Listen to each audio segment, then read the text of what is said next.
This is Reno Lovison, executive producer at Chicago Broadcasting Network, offering you a review of a highly recommended world premiere, soon-to-be musical classic.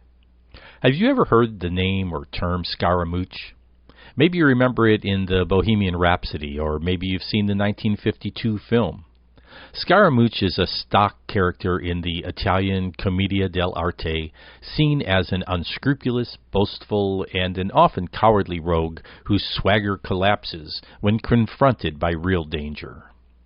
This city-lit world premiere musical adaptation of Scaramouche by Kingsley and James Glossman, based on Rafael Sabatini's novel, is set in 18th century France on the eve of the French Revolution. After the death of his friend Philippe at the hand of the Marquis de Latour, André-Louis Moreau boasts of retribution, yet fails to follow through. Convinced by his beautiful young cousin Aline that he's in mortal danger, Moreau flees, soon joining a troupe of traveling actors, where he, in fact, takes on the role of Scaramouche. What ensues is a series of political intrigues and personal interactions that depicts Moreau's life journey, ultimately bringing him to understanding his true self. In addition to his contribution as co-author, composer Kingsley has done a terrific job on the music and lyrics of this new work. The overall style harkens back to a more traditional 20th century approach comparable to Sondheim or Hammerstein, with roots in classical music composition and form. There's no big soaring production numbers prevalent in contemporary musicals, but rather a staggering 30 or so creative melodies and recitatives that feature surprising harmonies that seem perfectly in tune with the story's time period. This is most notable in A Family Reunion, sung as a four-part vocal quartet in counterpoint reminiscent of a Mozart opera.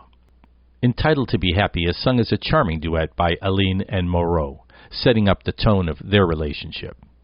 Demonstrating a prodigious vocabulary, Day shows he's done his research into the subject matter and lexicon of the period, pairing a variety of complex words in unexpected ways with wry wit to delightful comic effect. A familiar figure in the Chicago theater scene, Day reveals his considerable acquaintance with Gilbert and Sullivan in several of the numbers, while in A Brand New Play he provides homage to the rapid-fire patter song of Kurt Weill and Ira Gershwin, made famous by Danny Kaye's rattling off the names of 50 or so Russian composers, in this case a shorter list of French playwrights. Adding to the humor is Day's tongue-in-cheek reference to himself, with Moreau explaining that the secret to writing a good play is to borrow from the best, which, incidentally, Day has accomplished brilliantly. Music director and accompanist Kevin Zhu, with the assistance of Thais Breslavsky, and musicians Chad Polk, Aaron Kaplan, Matthew Beck, and Adam High, introduced this new work admirably, including the use of woodwinds and strings to augment the period's sound. The vocal performances of the company were all excellent. However, about half the cast seemed to lack the vocal power needed to really push their numbers to full effect. This was due in part to the somewhat challenging vocal range demanded by Day's compositions. The lack of amplification was a contributing factor, though, a technological reality that is indeed a feature of modern theater today and musical vocal performance in general. I understand that in the small space of the city-lit theater it seems unnecessary, but in fact the room doesn't have ideal acoustics, especially when the singers are competing against live instrumentalists. Many of the low notes got lost, and some of the endings never got the full-bodied top notes they deserved. The performers were hitting the notes all right, but the volume was often quite soft. This is more of an observation than a criticism. It didn't really detract from our enjoyment of the performance, but both my companion and I had the same experience. Ethan Smith as Moreau sets the pace, managing the demanding role well, being on stage nearly all the time and participating in 10 out of the 14 musical numbers in the first act. Each of the supporting actors played multiple roles with perfection, beginning with Connor Ripperger, who I remember as Pippin at Music Theater Works not long ago. He has a good, strong voice and considerable stage presence. The same is true of Kent Joseph, whose stature and voice gave a commanding bearing to the Marquis and a devilish characterization of a member of the theater troupe. Henry Michael Odom, who appears in 3 roles as the uncle, leader of the acting troupe, and the fencing master, are all skillfully related as they are each mentors to Moreau. Odom gives every one of them a slightly different persona and supportive twist. Laura Michelle Early as the ingenue Aline and Alicia Bernecki as Madame provided full-throated performances that helped to bring some appreciated vocal dynamics to the production. India Hui was perfectly coquettish as love interest Clemane, while Shay Lee was a scene stealer in her comic portrayal of the elderly maidservant.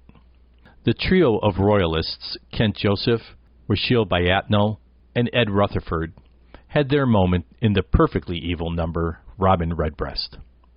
The set design of Trevor Dotson with the raised stage section and projected background that provided a screen for the onstage musicians was perfectly suited to the intimate confines of the city-lit performance area.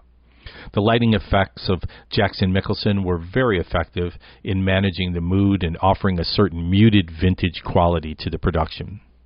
Costumes by Jennifer Moore were appropriate to the period and included the use of blood-red scarves and sashes that added dramatic flair to the action. Physical movement is constrained by the available space, but the sword fighting was very well managed, and the ensemble movements of the acting troupe with its homage to Fosse was very funny. Director Beth Wolf did a tremendous job pulling it all together. The press opening performance was flawless. The cast was well prepared, ready, and on point in every way. This may not have the scale of many modern blockbusters and might seem a bit old school to some, but it's a well-conceived, well-written production with a good balance of drama and humor that includes thoughtful and approachable music and lyrics, all wrapped in an interesting story. Don't miss it. Scaramouche is presented by City Lit Theater Company at 1020 West Bryn Mawr Avenue, Chicago, just east of Sheridan Road, on the second floor of the Edgewater Presbyterian Church. Runtime is about 2 hours with one 15-minute intermission. Visit citylit.org for tickets and information. This is Reno Lovison, executive producer at ChicagoBroadcastingNetwork.com, reminding you to please like and share this review, and don't forget to subscribe if you want to be alerted when new content is added. As always, if you require marketing or video production assistance for your business or organization, check out renoweb.net.